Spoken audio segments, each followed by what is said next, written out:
Beware. You are now watching Heliosphere. Keep watching. Heliosphere. Heliosphere.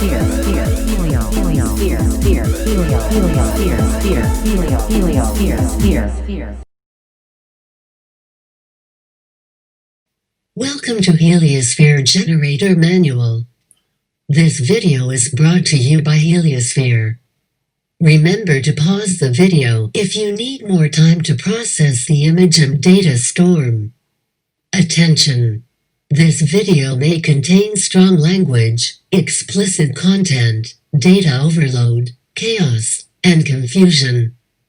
Heliosphere does not take any responsibility for further damage or mediation of opinions.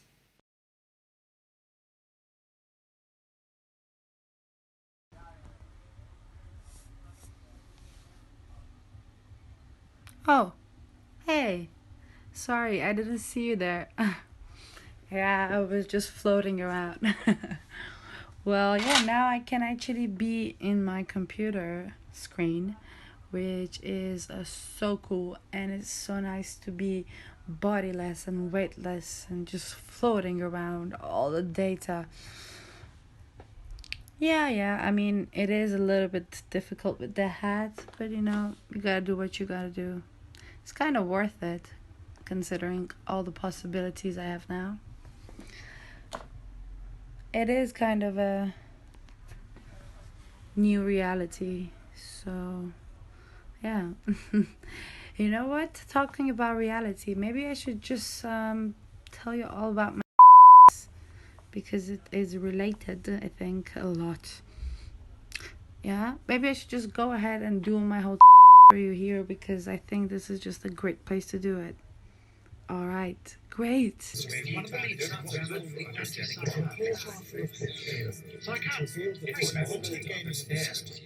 How this quantum universe works at bottom, we need quantum computers to serve as our intuition for understanding the fundamental workings of the universe.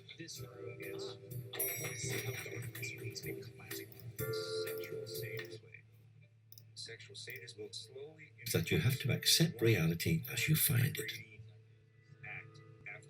Like if I get a parking ticket, there's always a parallel universe where I didn't. On the other hand, there's yet another universe where my car was stolen. Oh, you're back. I got carried away with my chaotic mind and my obsessions. Let me just pull down a new screen and I can tell you all about these interests. I know you're probably wondering what all these random videos playing at the same time has to do with this, but that's exactly why I decided to do this.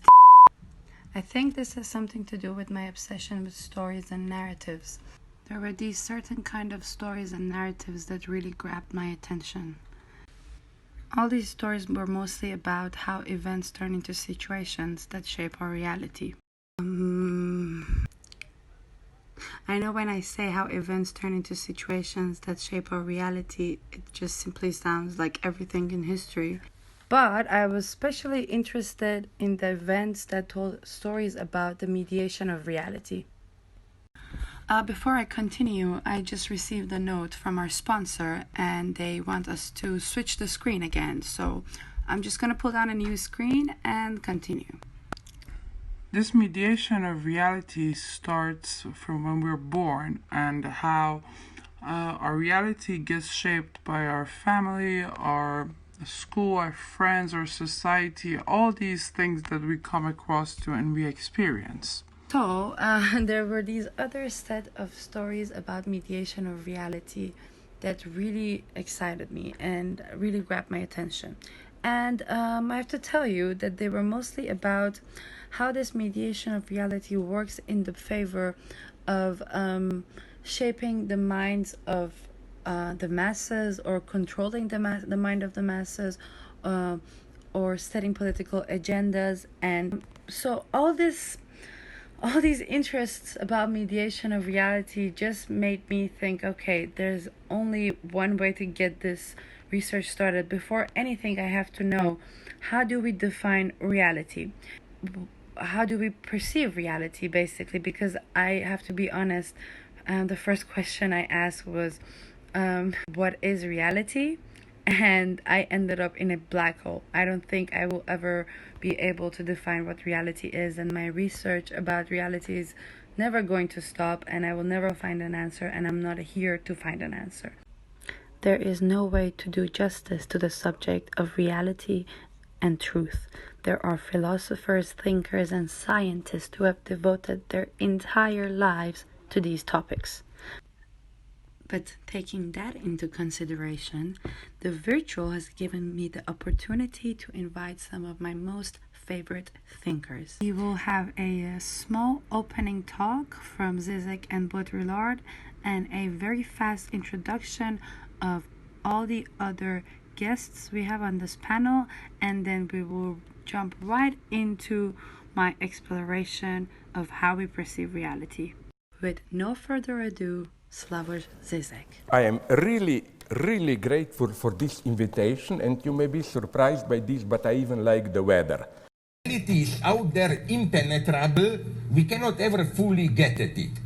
What if, and that's how in my naive way I read one of the lessons of quantum physics, what if this impenetrability is, and I mean this in the most radical sense imaginable, a feature of reality itself?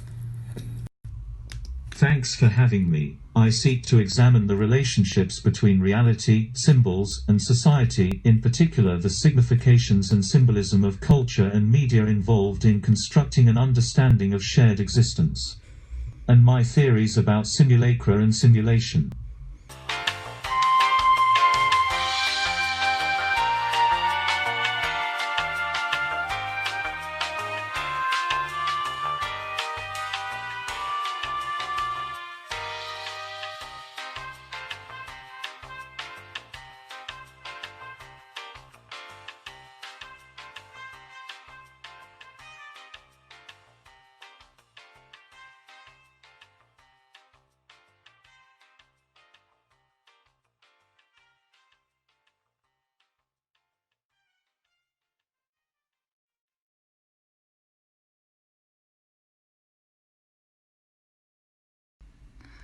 So now that we've been introduced to all of our guests, it's time to jump right in.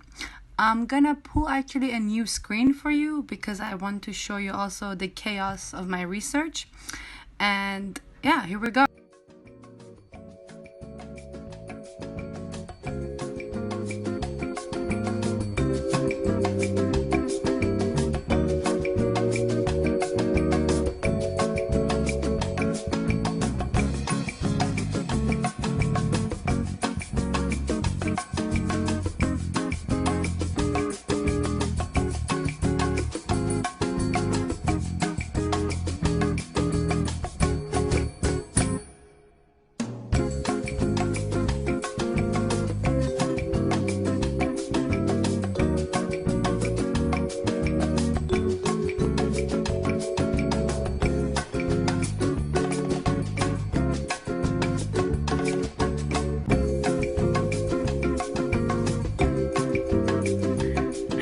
Well, you can see the madness happening on the screen. I'm gonna give you a minute to just look through it, but before that, I have to say, I decided that there's no certain way to define or understand reality, and that is why everything you're going to observe and receive from this part is purely my interpretation of all the research I did in this field.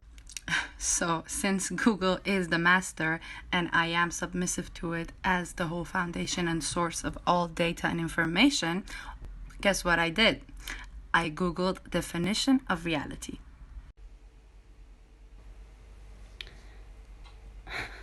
You know, I'm not surprised. Of course you Googled it. That's what you always do. That's why you wanted to live in the screen in the first place. Oh, come on, not you again. Ugh. I don't understand why you're surprised. I'm a mediated version of you, a mediated version of your reality. Of course I'm going to be here. Wherever you are, I'm going to be there.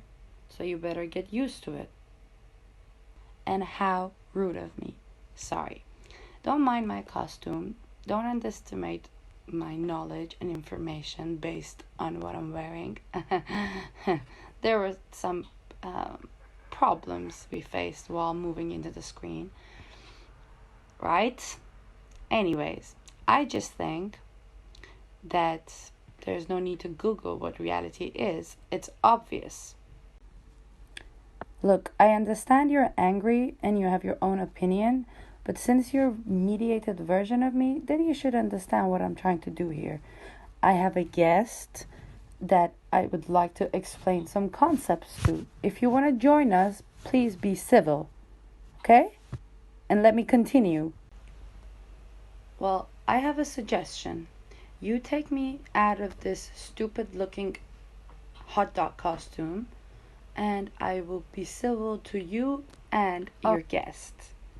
How about that? I just want to look the way I used to out of the screen. Can you do that? If you do that, we're good. Okay. I'm going to send you down. When you come back up, you're going to look the way you used to. But it's not going to last very long. After less than an hour, you're going to turn into something more stupid. I don't want to hear anything else. I'm supposing you're taking the deal. So I'm just going to send you down. When you come back up, I'll be talking to my guest about these concepts. So please behave. Okay? Great. I'm really sorry about this distraction. I will explain all of this to you later, okay? I just really want to get back to this thesis and this whole conversation we were having. Where was I even? You know, I remember what you were talking about. You were trying to enter reality through Google. That's right. So, Google defines reality as the state of things as they actually exist, or the state or quality of having existence or substance. Sorry, but this just puts another question in my head. I have no answer about what reality is, and now I'm wondering, what is existence? Well, let's type in definition of existence, I guess. Excuse me, but I think it says a way of living also as a definition. How about that? You know, there's this very nice sentence. It says the important reality is the one that people and individuals experience. You have to understand that this is also my approach and my interpretation of the subject of reality and existence. So let's just get back to it. Google defines existence as the fact or state of living or having objective reality. I'm sorry, but every question I ask and every answer I look for, I just bump into another question. What is objective reality? And then if there's an objective reality, then what is the subjective reality? Yes, you guessed it right, of course. I googled what is objective. I googled objective versus subjective reality. And this is the answer. And objective reality means that something is actual, so it exists, independent of the mind. Subjective reality, on the other hand, means that something is actual depending on the mind. Although this is very confusing, seemed like a perfect place for me to start to actually take a path, because with the subject of reality, it's just like being in this ocean of information and different theories. So if we consider there is an objective reality, meaning that this is not all an illusion and there is a world outside of us, an objective world, an objective reality, and then how do we perceive this, and how we end up making this objective reality our own subjective reality? This was the right question to ask. So, as you can see, this chaos happening all around me. Well, let me tell you how this happened. I asked my other master, YouTube, how do we humans perceive reality, or reality through perception? And as you can see, I got like a lot of data and information. And this information cleared it out for me that the only experience that is directly available to us is through our sensory data. And all we know about the outside world comes to us through our senses. Okay, let me see if I can explain this better. So let's say we all agree that there is an objective world, there is an outside world, and the way we receive the information of this outside world is through our senses. So we see, we hear, we smell, we taste. But this is just meaningless data until it becomes the perception of every individual. Something happens between the information we receive through our senses and the perception we make. And that is why I want to know how perception works, how this random data of the outside world becomes our realities. Okay, so there's like really a lot of data about how perception works and what perception is. The one that grabbed my attention was this talk I watched from, I think if I'm saying his name right, Bo Loto. I'm just going to play you a little bit of it and then we can talk about it, okay? I'm really excited to show you this. One question is, why is context everything? And to understand this is, again, to understand what it is to be us. In fact, it's to understand what it is to be a living system. Because it's not just true for us. This is true for bumblebees. This is true for any living system. This is true for a company, right? Context is everything. So why? Because information is meaningless. There is no inherent value in any piece of data. And this is true even at the level of our senses. So if it's true there, it has to be true all the way up. If you take a light object and put it under dark light, it'll generate the exact same stimulus as a dark object under bright light, or a loud sound far away versus a quiet sound up close. Your brain has no direct access to the physical world. So it has no way of knowing what's the source of this information. Right? So information is meaningless because it could literally mean anything. It could be something large and far away or small and up close. And we'll have no access to that world. Nor does that information come with instructions. It doesn't tell you what to do. So how does your brain make meaning? What's the other kind of information your brain has access to other than through its senses? Memory. It has its history. The functional structure of your brain is literally a physical manifestation of your past interaction with the world.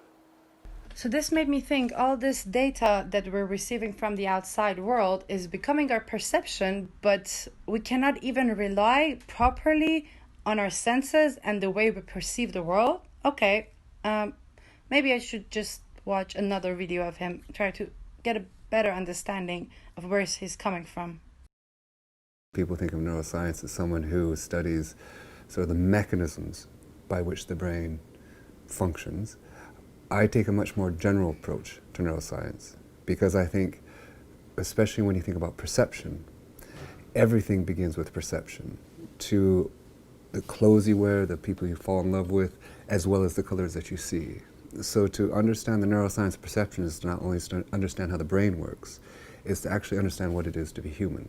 And not just human, it's to be alive for any animal. And fundamental to the brain functioning is its plasticity. Plasticity means that the brain is able to basically change in space and time. And the way it changes is really interesting. But as interesting is the consequences of having a brain that changes. Now, for hundreds of years, if not centuries, we've often thought that we've evolved to see the world accurately.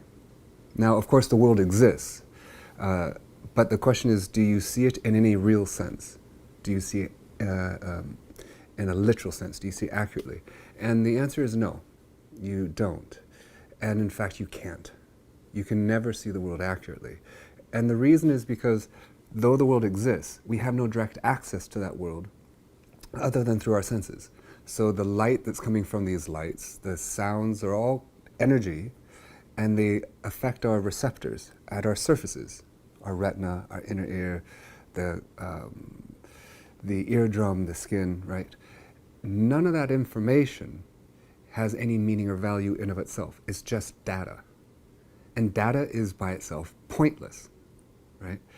And so anyone working on big data, one of the things I tell them is, data is pointless, which makes them fundamental, right? So if the data that we're receiving is meaningless because it could literally mean anything, and people who are watching can actually experience this firsthand by holding their finger up in front of their face and lining it up with something that's larger and far away. And what they'll see is that they can actually make their finger the same size. But of course, it's not the same size. It's because size and distance is conflated in the energy that falls onto your eye, which means the only information you can have to see is actually your history. So what history gives you is the ability to see the world usefully not accurately. So evolution gives us utility, not accuracy.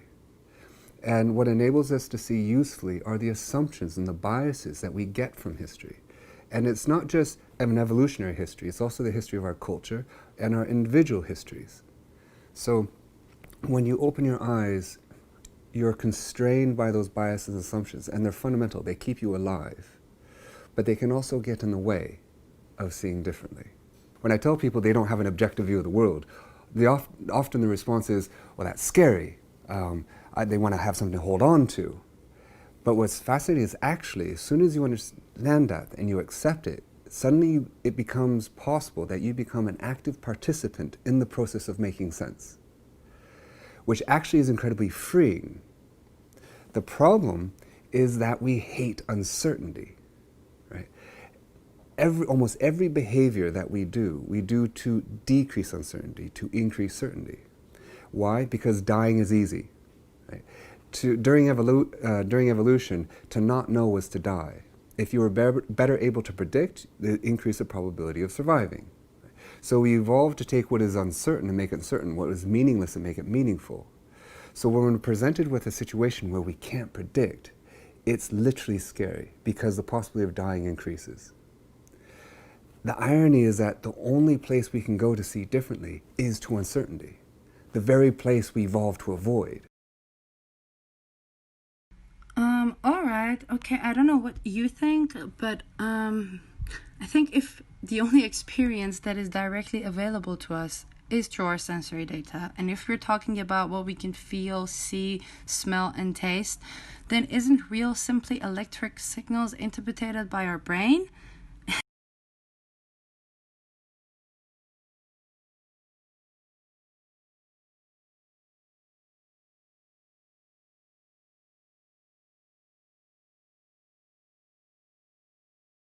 Real is simply electrical signals interpreted by your brain. And if so, how do we make sense and give meaning to these, let's say, electric signals? Well, I think this is where our past experiences, culture, biological makeup, and our past interactions with the world come into play. You seem lost. I think I know, but you're missing. Oh yeah? And what is that? Look, the distinction of brain's processing of information and our experience of that processing is something that we call consciousness. Okay? You cannot talk about the subject of reality and how we perceive the world and not talk about consciousness. Consciousness is the brain's imperfect picture of its own activity. Wow, sometimes I really can't understand your attitude. Alright, if you think it's so necessary to talk about consciousness, then why don't you enlighten? Oh, my pleasure. Let me give you a few reasons why it's so important to talk about consciousness. Because, first of all, you're going to be referring to it a lot throughout whatever it is that you're doing. And also, consciousness refers to your individual awareness of your unique thoughts, memories, feelings, sensations, and environment. Your consciousness is your awareness of yourself and the world around you. This awareness is objective and unique to you. Your conscious experiences are constantly shifting and changing. And since you're going to be talking about, I don't know, Freud's nephew, spoiler alert, or whatever, you have to also remember that, like, Freud divided human consciousness into 3 levels of awareness: the consciousness, pre-consciousness, and unconsciousness. And they overlap and correspond with Freud's ideas of the ID, ego, and superego. Interesting, but I'm sorry, I just can't stop laughing. You know that little spoiler you made there? Talking about Freud's nephew, Edward Bernays? Well, I just received a note, let's say, that they don't want you to be the host and the main speaker. So what we're gonna do is that you're gonna transfer all of your information and data to me, and I will take over. You know what? I'm not surprised. I mean, we both still know that there's hierarchy in the web. Even you know, right? I mean, come on. Okay, you know what? I'm the more stoic one. in the philosophical sense. So I will cooperate. I will give you all of my data and information on consciousness. But I want to remind you that there is still a lot of information I have that you don't. So I'll just slide right down and I will come back up when I feel you're missing out. Very important details. And I want you to remind you, I'm actually helping you. Yes, you are, and we all really appreciate it. Now let's just get this done, okay? Thank you.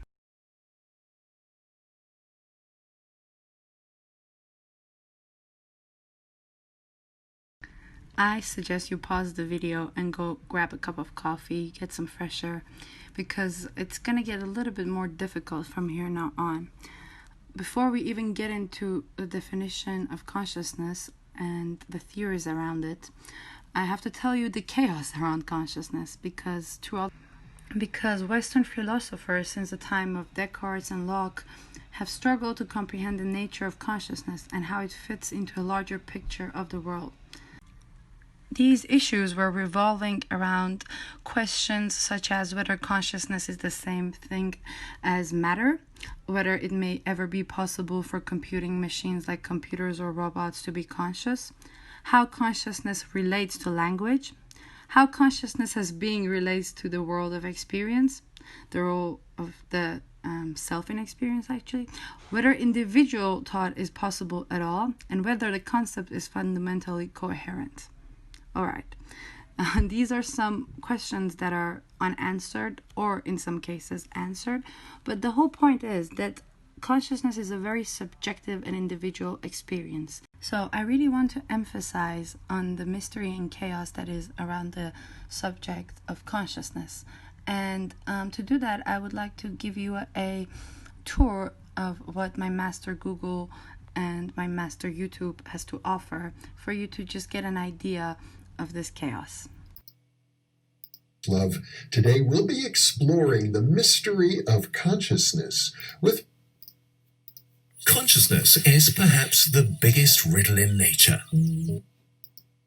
Like to be alive, what it is to be a self-aware animal, and what it's like to be conscious. But just what is consciousness? Are other organisms conscious? How did it evolve? And can we replicate it?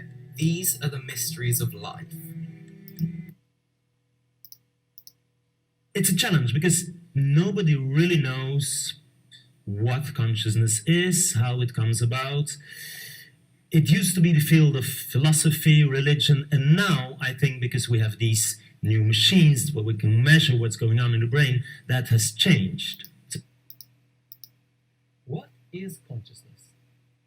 There is a very unique phenomenon which remains even today inexplicable by science and philosophy. Furthermore, this phenomenon is so common that only few even notice that it is exceptional and cannot be explained. I did my doctoral program. I studied the brain. I felt that was the best way to kind of understand reality. I'd taken a lot of philosophy, but it just seemed too dispersed, and I wanted to get some hard stuff. You've called the philosophy of mind the central problem.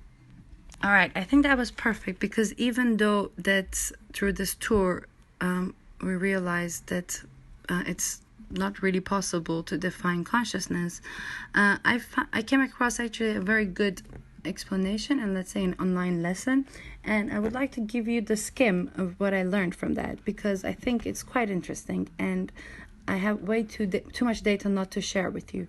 And if you feel like I'm stumbling on my words, is because my processor is trying to process way too much data that I received from my other self. I reported the glitch, and hopefully I will be able to function more smoothly after the bug fix. So through my master Google, I gathered enough information to be able to give like this little explanation around the idea of consciousness, and I'll share that with you. Okay, let's start like this. Where are you right now? What are you doing? How can you be sure? In terms of psychology, studies of consciousness These are some ways we know what our bodies are experiencing is quite fascinating. Every single thing that we experience, from the heaviest emotions to the lightest breeze, has to be interpreted by the brain. But this can be done in a number of ways. And consciousness itself comes in a number of levels. All right, I think that was perfect, because even though that's through this tour, see how it's able to we realized the world that around. It's not really possible to define consciousness. To begin on the ground floor. I came across actually a very good explanation. The conscious level of online your lesson, mind is and I where would like to give information you the about skim your current of what I learned situation from that, is because I think it's quite interesting. What are you and thinking about? I have way too What much is your data mind not to share focused with on? you. Hopefully And if right you now the conscious feel level like I'm of your brain is stumbling on my focused words, on is because understanding my what I'm trying to processor say. is trying to If process not, way then too much hey, data that I received pay from my other attention. self. The conscious level of thought is what's going through your mind right now. However, not all the information in your mind is relevant. For example, it's not relevant to now what you had dinner on last Saturday. Probably you weren't even remembering or thinking about it until just now, but then your mind recalled it. And you were able to remember once you're done using them at a certain moment. And you can almost think of it as a backup of your computer. I really hope you took some coffee or wine or beer, because this is going to get a little bit deeper. Yeah, you guessed it right. We're going to talk about the subconscious level. The subconscious level handles information that happens below your level of awareness. You never know that the subconscious is active or what it's even doing, but we can tell it's there because of our physical or biological responses. Okay, let's try this. Hold out your hand. Yes. Palm facing up. Okay, now imagine you're holding your favorite kind of candy. Okay, did you notice how your mouth began to water? You know that there is no candy in your hand, but thinking about it produced an involuntary reflex based on the subconscious response to the idea of candy. Your subconscious mind has a greater degree of influence over your behavior than you may realize. When you get really good at something and your mind handles it in autopilot, that's the subconscious at work. When you react instinctively to someone scaring you, that reaction is controlled by the subconscious. It's not something we control or consciously tap into, but it's part of who we are. If the subconscious is our third level of consciousness, then in the back corner of this level, under a dim light, is a rusty bolted door. That door is labeled the unconscious level. The unconscious level is where the subconscious stores urges that it's known to be socially unacceptable, including various violent or sexual impulses. Yes, I know what you're thinking, Freud. Yes, I'm also very much interested, and we're going to refer to him further. But to continue, the nature of this level is very controversial. It has never been fully proven. Some psychologists think it's a part of subconsciousness, some think it constitutes its own level, and many don't believe that it even exists. Finally, we get to the last of the normal levels of consciousness, the non-conscious level. This non-conscious level is the one that regulates all of your body's systems without you having to think about it. How often do you blink? How long do you inhale or exhale? If you were constantly thinking about these things all the time, you'd go crazy. I mean, yes, you control them consciously, but the non-conscious level of thought is what keeps body processes running when you're not thinking about it. Now, I think with this simple but not so simple tour, we actually have a perfect ground to hear from some of our guests. I have to say, most of our guests have very different opinions and ideas than one another about consciousness, but that's what makes it exciting for me. So, let's see some of Daniel Dennett's thoughts and then reflect on that. Our own personal access to the events in our own minds is very limited and very poor. We get an edited and metaphoricalized version of what's going on in our brain.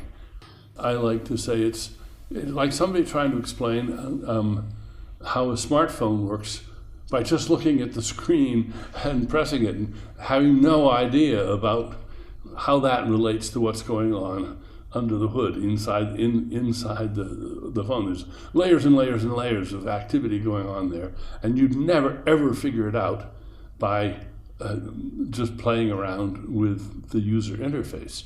Well, what consciousness is basically the brain's user interface for itself. It's the level of simplification that is most useful in the control of a human body. And in fact, I've recently been putting it even more strongly and saying, actually, my consciousness is the way it is because it's your user interface to my mind. If you want to know about my mind, ask me. I can talk to you about it. I can describe in irresistibly metaphorical terms. I can't describe it in any other terms. What's going on in my head, and it's a very useful level of description. It's the personal level.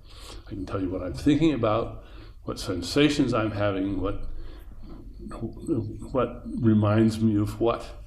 But all of that is a fractional edited summary of everything that's going on in my brain that's permitting me to say those things to you.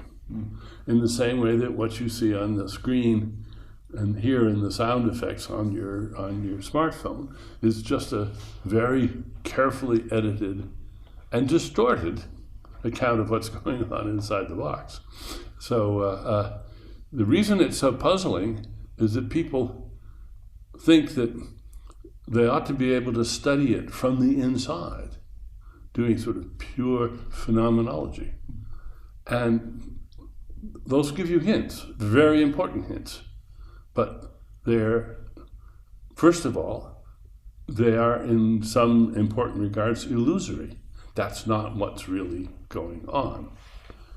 It seems like there's as I put it, there's a theater that you're watching everything on a screen. No, that's just not true. It's not what's going on. And people really don't want to believe that their knowledge of their own thinking is as impoverished as it is. Daniel Dennis' approach and view on consciousness is based on the science and philosophy of the mind. He believes we cannot study consciousness from inside. We have to study it by looking at the brain. Since he's also a cognitive scientist, most of his theories are based on how the brain works. Consciousness to Dan Dennett is how our brain deals with information as a machine. He has a lot of focus on the process of data and information, and he looks at the human mind as a computer and the consciousness as its interface. I would like to quote him here on saying that, yes, we have a soul, but it's made of lots of tiny robots. He also considers reality and consciousness sometimes as an illusion, and he has another quote that he says, "There's simply no polite way to tell people they've dedicated their entire lives to an illusion." And as I mentioned earlier, that he focuses a lot on the data and information processed by our brain, he also has this other quote that says is, "What you can imagine depends on what you know." All right, let's have a completely different approach on consciousness by our other guest, David Lynch. This here represents the surface of life. Surface. And we see surfaces, surfaces. And about 300 years ago, scientists, they started wondering, what was this wood, and what was this metal, and what was it really? So they start looking into matter. So this side is matter, and this side is mind. mind and matter. And the scientists, well, they discovered molecules. Deeper they went, and they discovered these atoms. And like I say, they thought that was the smallest particle for a long time. All these things we learn about in school. They went deeper, and they find inside the atoms these little electrons and neutrons and protons. And they went deeper and deeper and deeper, smaller and smaller particles, smaller and smaller particles. They found 4 forces. On a deeper level, the 4 became 3. And on a deeper level, the 3 became 2. And then, about 30 years ago, modern science, quantum physics, discovered the unified field. The unity of all the particles and all the forces of matter, of creation. Not only did they discover the unified field, but they found that everything that is a thing emerges from this field of no thing. Unmanifest it is. Unmanifest. It is no hyphen thing, but all things come from it. Anything that is a thing has emerged from this field of unity. It's oneness. The scientists know this exists, but if they wanted to get there, you can't get there. It's unmanifest. You can't walk into this field. But any one of those scientists could practice a technique, transcendental meditation, which, remember, true happiness is not out there. You're given a mantra, a very specific sound, vibration, thought. Very specific. It needs to be life-supporting at all deeper levels. And that mantra that you're given, that Maharishi gives, the key that opens the door. The mantra turns the mind within, turns the awareness within, and you naturally dive. Why is it natural? Because each deeper level of mind and each deeper level of intellect has more happiness. And the deeper levels of mind and deeper levels of intellect correspond to deeper levels of matter. At the borderline of intellect, you transcend. Transcend is the key word. It means to go beyond. You're going beyond field of relativity, duality, experiencing oneness. Pure, unbounded, infinite consciousness.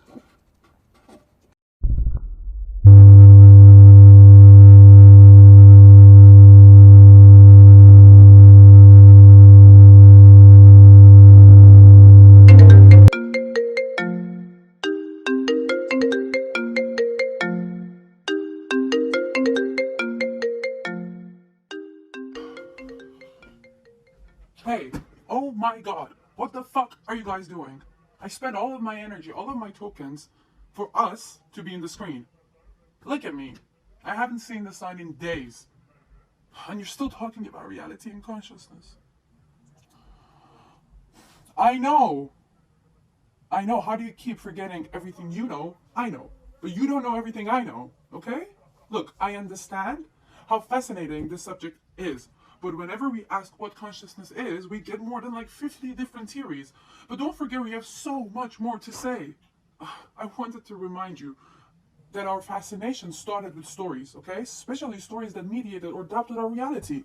And we ended up thinking how much of a strong role stories and narratives have in this mediation of reality and our unconsciousness, okay? Exactly. Look, you should listen to her more. Get your shit together and don't forget. All of the theories and ideas we explored talk about what consciousness is, but none of them tell us how we put meaning to all this information, data, and matter. We knew all along that stories and narratives are the way we put meaning to our lives. Yeah, and how we all have this internal dialogue and narration but can never prove it to others that we have it, or like we can't even prove it scientifically. Yeah, the movie play, yeah. Exactly. Look, you should talk about this since it's kind of what is happening also here, the stream of consciousness. This is what you're going to do.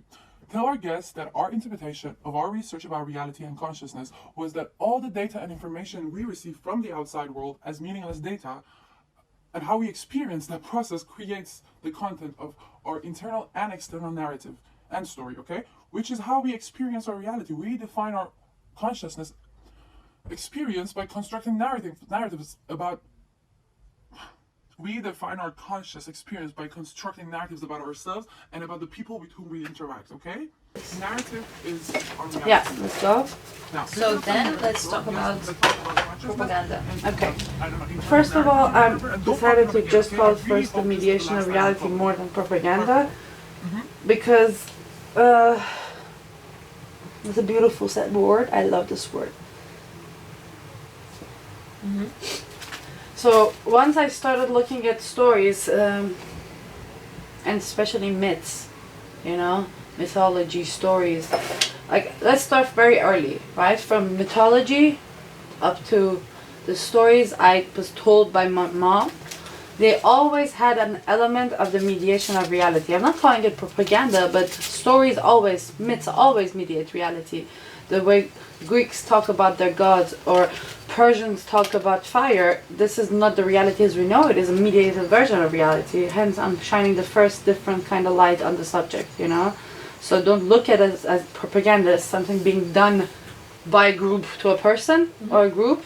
Look at it as just alternating reality. So alternating comes from the word alternate. Structure of our reality, and if we lose these fictions, we lose reality itself. It works the same way for me. So all these realities made me, and that's why I believe in the power of stories. So these stories that made my life created my perception of reality, but power of stories goes beyond this. Stories have had the power to shape our culture, to transform data and information between us, and by time the function of stories change. Hey, don't freak out. You're still in the screen. I don't exist. And this is a pre-recorded video. And the reason for it is probably that probably you're lost talking about reality and consciousness and forgot what is the main theme of this video, and that is the mediation of reality and the power of stories. So I want to help us to get back on track, because I thought this is going to happen. I felt it when I was in the video is very similar of reality. Exactly, and I'm going to go there too. So much information. What I really liked is what Zizek said about so I started the reason that we're talking about reality and reality itself.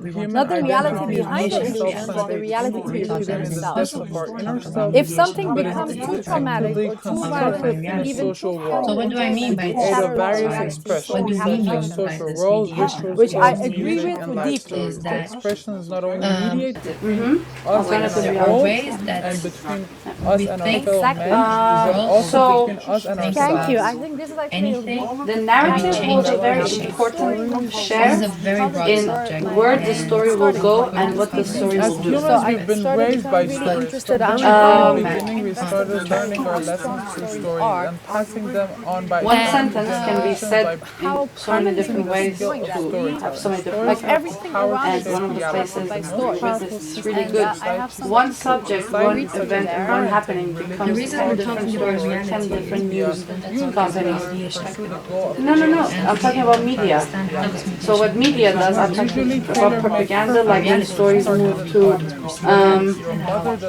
the media, you know. So there are always these. Maybe I'm a little bit maxima, it would get more clear. But let's say with the whole audio systems, right, there was two stories offered. Two completely separate stories. This person did kill this person did not kill this person. And the whole important thing is like this dynamic in illusion itself. Hey, don't freak out. This is components and media and the